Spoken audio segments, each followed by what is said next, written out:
Les choix et les actions mises en œuvre au cours de cette décennie auront des répercussions aujourd'hui et pendant des milliers d'années.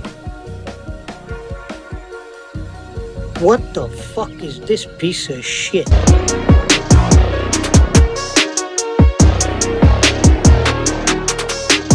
Salut tout le monde. Alors, je crois que vous avez vu ce qui se passe dans l'actualité, forcément. Hein. Sur le fondement de l'article 49, alinéa 3 de la Constitution.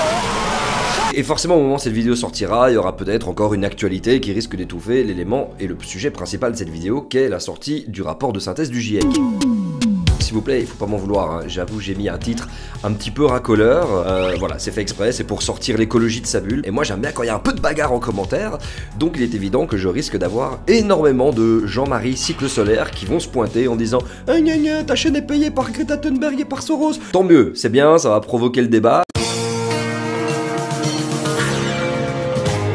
Donc sentez-vous libre de vous abonner, liker et de commenter, puisque voilà, on n'est pas à hack près de l'algorithme. Donc les climato-sceptiques et climato-négationnistes, si vous retrouvez sur cette vidéo par le hasard de l'algorithme YouTube et de cette miniature quand même qui était à hameçon volontaire, faut pas m'en vouloir, on est là pour échanger, on est là pour apprendre bien entendu, et je sais, c'est très difficile par les temps qui courent, on est tellement troublé par l'extérieur qu'on se recroqueville sur notre ego, se sentir anticonformiste de la pensée scientifique autour du climat, c'est penser autrement, c'est bien.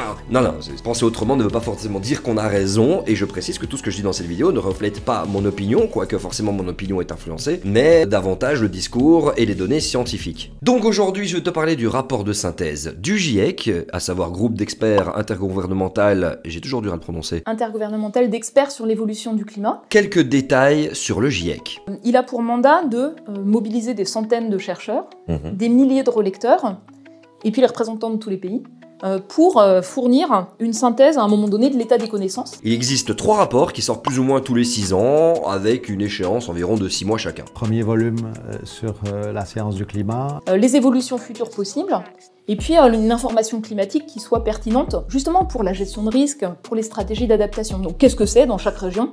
Un climat qui change, les tendances, les extrêmes, les valeurs associées à des seuils de tolérance, et fournir cette information-là très clairement. Un deuxième volume sur les impacts et sur la manière de s'adapter dans une certaine mesure pour réduire un peu la gravité des impacts. Qui s'intéresse cette fois-ci au système humain, au système naturel, les écosystèmes. C'est les impacts aujourd'hui liés au changement climatique d'origine humaine, c'est l'analyse des risques futurs et les stratégies d'adaptation, mais aussi leurs limites, leurs effets indésirables, pour fournir en fait une analyse des options d'action pour vivre avec un climat qui continue à changer. Et puis le troisième volume, c'est le groupe 3 du GIEC. Les manières de réduire les émissions de gaz à effet de serre. Donc dans chaque secteur d'activité, au niveau des systèmes de production, au niveau de la demande en fait, de nos façons de vivre. Les 3 volumes sont à peu près de la même épaisseur, c'est chaque fois 2000 pages. Oui, mais le GIEC, ils sont corrompus, ils prennent pas tout le savoir scientifique. Non, c'est faux, ils prennent absolument tous les travaux, y compris ceux qui remettent en cause l'influence de l'humanité sur le climat. Ce travail qui est fait de passer en revue de manière critique l'état des connaissances sur la base des publications scientifiques, c'est un espace en fait en permanence de délibération, de réflexion, d'échange, et puis avoir des milliers de relecteurs, d'autres scientifiques volontaires, qui passent en revue les différents chapitres, qui pointent ce qui n'est pas bien, ce qui peut être amélioré, des publications qui n'ont pas été utilisées par les gens qui ont rédigé les rapports. C'est vraiment quelque chose d'assez unique, il n'y a pas d'équivalent dans d'autres domaines scientifiques. Parce que sinon moi aussi, je pourrais vous sortir un papier à la con et vous dire « Ah ça y est, super, c'est scientifique et c'est... » Pourquoi j'ai pris ça, moi? Alors, que les choses soient claires, il n'y a plus aucun doute. GIEC a été très clair dans son dernier rapport, il n'utilise même plus de chiffres. Il dit le réchauffement est sans équivoque dû aux activités humaines. C'est-à-dire que depuis les années 1750, en brûlant du pétrole, du charbon, du gaz, on rejette des quantités colossales, en fait, de gaz à effet de serre, en particulier de dioxyde de carbone, 40 milliards de tonnes qu'on déverse dans l'atmosphère chaque année. Il y a d'autres facteurs qui jouent. Bien sûr, la glaciation d'il y a 20 000 ans, elle est due à des facteurs astronomiques qui n'ont rien à voir avec les activités humaines. Mais depuis 70 ans, 80 ans à peu près, c'est clairement les activités humaines. Point. Désolé, ça va vous faire bader, mais l'objectif de limiter le changement climatique à plus 1,5 degré, il s'éloigne de plus en plus. le rapport du GIEC avance que le changement climatique est généralisé, rapide et d'intensité croissante. Dans un monde qui se réchauffe davantage qu'1,5 degré, les dommages vont être croissants, les capacités d'adaptation pour certains écosystèmes, certaines sociétés vont être dépassées. En gros, que ça pue la merde. Et en février de l'année dernière, le deuxième volet a constaté que la hausse des températures était aujourd'hui de 1,2 degré. Alors, je crois que vous vous rappelez un petit peu dans quelle situation on est depuis 4-5 ans, entre les feux de forêt historiques qui ont eu lieu en Australie, le Pakistan qui a eu la pire inondation de son histoire, il y a eu énormément de soucis de sécheresse en Afrique, et il faut pas aller très très loin, il suffit de voir un petit peu ce qui se passe chez nous, en France et en Belgique, surtout en France, l'état des nappes phréatiques est dans un état critique. Parce que pendant un mois il n'a pas plu, ça y est on est en sécheresse hivernale, non mais...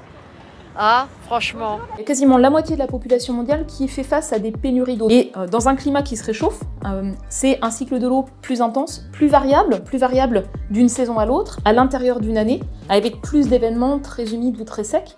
Et donc, on voit bien que ça va exacerber des vulnérabilités qui sont déjà là. On est tellement désespérés qu'il y a même des messes et des processions qui ont lieu pour implorer la pluie. Et alors que nous chanterons les litanies de Saint Godéric pour implorer la pluie. Et pour les siècles des siècles. Miracle ou pas, suite à cette procession, il y a eu un petit peu de pluie.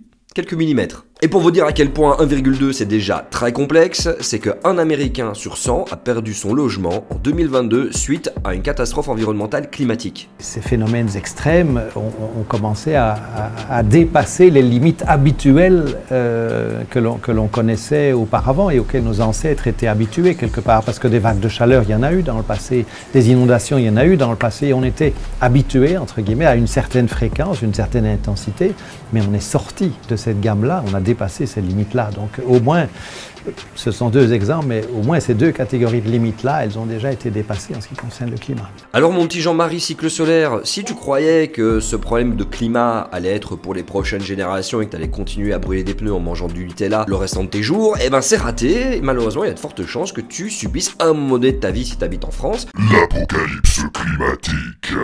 Et pourtant, c'est très clair que les avantages à contenir le réchauffement climatique en dessous de 1,5 degré sont réels et considérables. Pour chaque fraction de réchauffement supplémentaire, il y aura des impacts croissants, il y aura des coûts des dommages, il y aura un coût plus fort de l'adaptation, il y aura des bouleversements d'écosystèmes, voilà. Et donc le truc important, c'est tout faire pour limiter au maximum l'ampleur du réchauffement. Mais si seulement on avait fait qu'émettre des gaz à effet de serre avec, par exemple, nos voitures, nos transports qui brûlent du pétrole, non, puisqu'en fait on a fait pire, à savoir que 70% du total des terres du monde sont exploitées aujourd'hui par l'humanité. Et qu'est-ce qu'on y fait de ces terres? Eh ben de l'agriculture, l'élevage de bovins, qui rotent et qui pètent du méthane, on déforeste massivement, mais entre-temps des entreprises vous font croire qu'investir dans leurs projets permettrait d'atteindre la neutralité carbone parce qu'ils plantent un petit peu partout sur Terre. Non, à l'échelle globale, on déforeste beaucoup plus qu'on ne plante. Et tout ça bien sûr réduit nos capacités d'absorption des gaz à effet de serre, et donc les capacités des écosystèmes à atténuer le changement climatique. En bout de course, tu te demandes, mais quel rapport avec nous? Eh ben, c'est la sécurité alimentaire mondiale qui est directement impactée.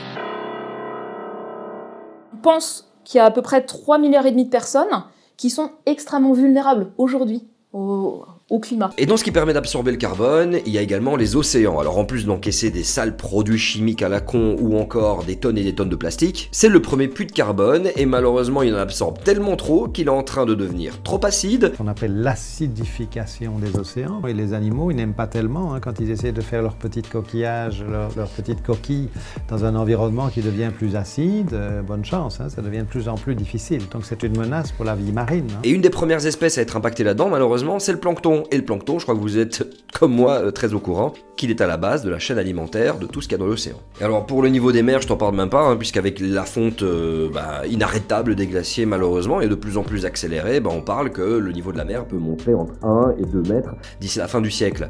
Alors si tu te dis, ouais mais c'est bon, la fin du siècle...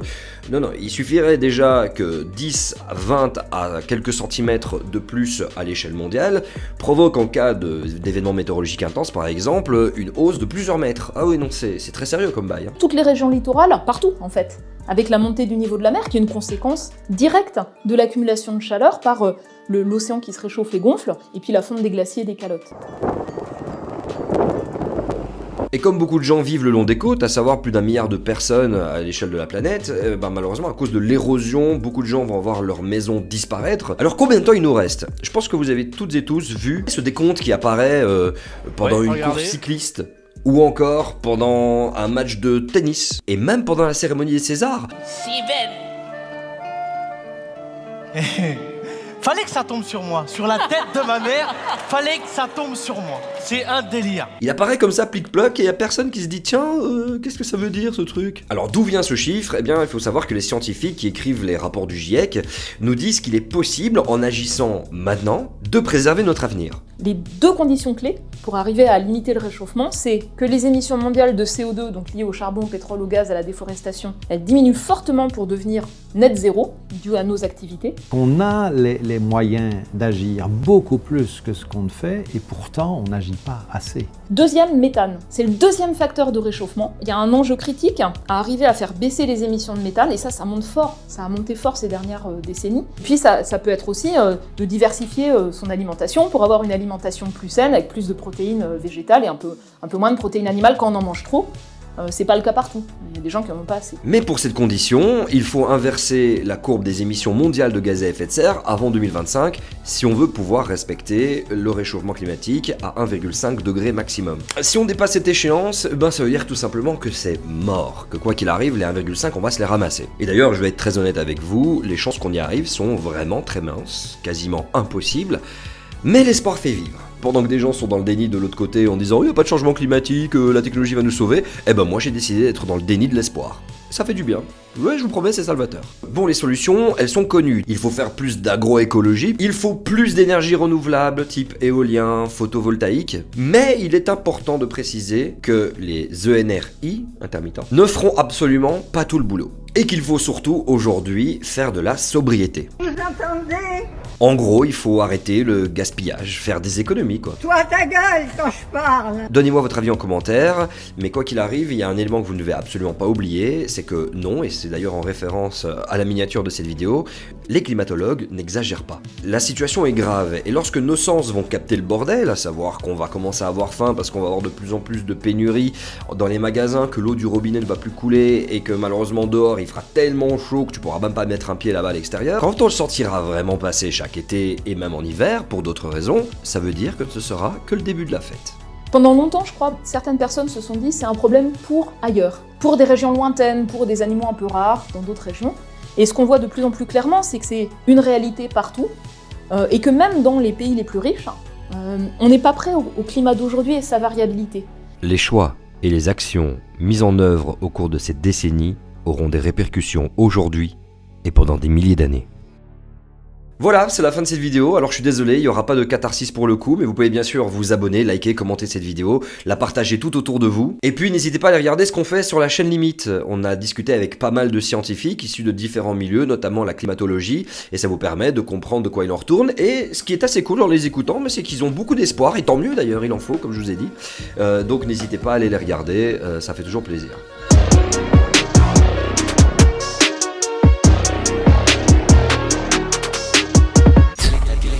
Quelle est ta définition du réel ?